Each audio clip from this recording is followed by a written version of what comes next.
Hello, ladies and gentlemen, boys and girls, readers of all persuasions. It is I, Gayla, and welcome back to Book Uncorked and Caffeinated, and welcome to episode 2 of Month to Month series. So this series is about books I want to read that are on my shelf from last year and books that are currently on my shelf. This is to help me get through my TBR.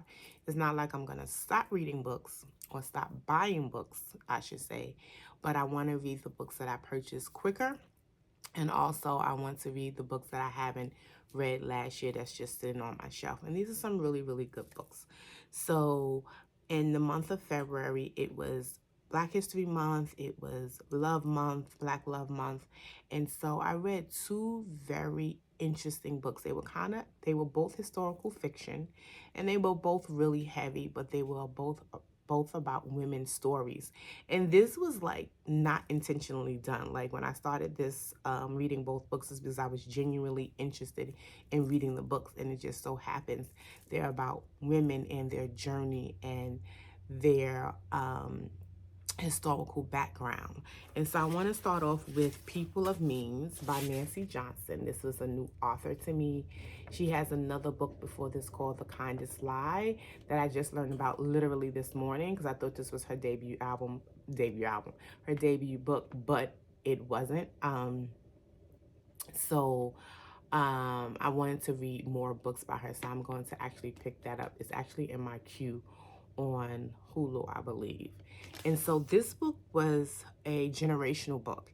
It was about two women from the same line. It was a mother and daughter, and they both dealt with trying to become their own selves, living in the world that was not conducive for Black people. So Frida, the mother, grew up in the Jim Crow era. She was going to school to become a doctor. And, during that time, if you came from a prestigious family, you got a little bit more head than most people. But she was also a little afraid to stand in her own voice because she wanted to become a doctor and she didn't want to ruffle feathers. 3 decades later, her daughter, Tulip, was a part of the Rodney King era. And her daughter was a little bit more advanced in the notion of standing with the people. And so it was very interesting reading this book from two different perspectives of women that come, they're in the same bloodline. It's just one generation apart, still dealing with racial tension, um, uh, sexist tension, being women in their fields, being Black women. So this was very interesting. It was a historical fiction. There was a lot of things in here about the Rodney King case, about the Jim Crow era, and it made you really pay attention to what was happening during these two women's lives at two different times. And this was very interesting for me because this is kind of reminiscent of my mother and I journey. My mother grew up in the Jim Crow era, and I grew up during the Rodney King era. So this was a really interesting read for me from a historical perspective, but also from like a woman's perspective, and also having kind of the same journey as these two characters. So this was a really great historical read, historical fiction.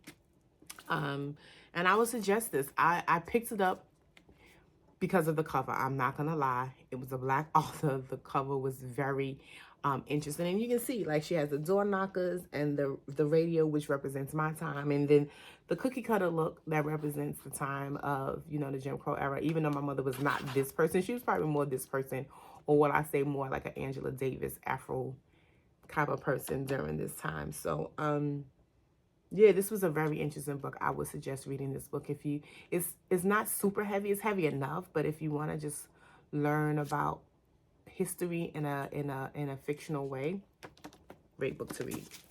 And then, of course, the book this year, the coveted book this year that came out by Sadiqa Johnson, was Keeper of Lost Children. I think I got this the day it came out, or at least a week later, maybe not on Publisher's Day. But I was so excited to read this. One, I never read anything about her. I never read The Yellow Wife or The House of Eve. They're both on my list. I was supposed to read The House of Eve a couple of weeks ago, never got to it. But I was super interested in this, and I wanted to read this quickly because so many people were doing reviews on it. And so this is also historical fiction.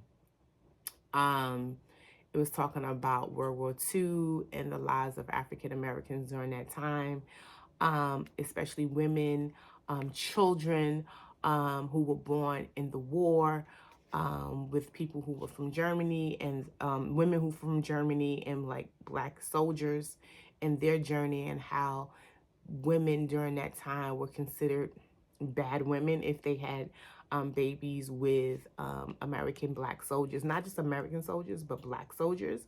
And a lot of time they were left at orphanages because they just couldn't continue their lives once the soldiers left and went back to their home country and their cities. And these women were left with these like biracial mixed babies. And so a lot of them was given up for adoption, not because they wanted to, because they just how life was, because they had to. And so this goes back and forth with a couple of women talking about being a part of that journey and having children, and also a woman who became the keeper of those children who couldn't have children of her own. So she, I forgot her name. I'm bad with this, remembering names. Ethel. Ethel was the proud wife of an American officer living in Germany in the 50s. And after discovering an orphanage filled with abandoned and mixed race children of German women and Black American GIs, Ethel feels compelled to place them in loving homes. And that's what she did. She fought hard to get these babies brought over to the Americas, specifically the United States. And she found them homes. And then some of the homes were great homes, and then some of the homes were not. And so, you know, dealing with the fact of trying to be a good person, not being able to have children of her own, but also trying to be the keeper of these children and finding them good homes, and sometimes realizing that their lives were not what she intended them to be. So this was a very interesting story. It was a little heartbreaking at parts. I suggest you read it. She's definitely an author I want to get into. Everyone raves about The Yellow Wife. Everyone raves about The House of Eve. So I definitely want to read those two books. I thoroughly enjoyed this. I can see reading more of her novels. And I'm just looking forward to reading more by this author, by both these authors, Sadiqa Johnson and, Sadiqa Johnson and Nancy Johnson. I'm looking forward to reading more by them. This has been an interesting month of reads. February was. And I already came out with my February reads. I read a lot of books, but I was super hyped that I was able to get through the both of these in that month. And so now I'm working on my month-to-month for March. That's probably going to come a little later because one of the books I'm going to read is Brandy's memoir that's coming out, and that doesn't come out until March 31st. So you'll get that video a little later for my March month-to-month reads. But yes, it is a cozy Sunday morning here in New York.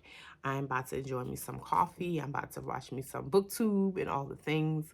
But I want you to do all of the things. I want you to like, comment, subscribe, and share this video. And I'll see you in the next one. Deuces. Bye.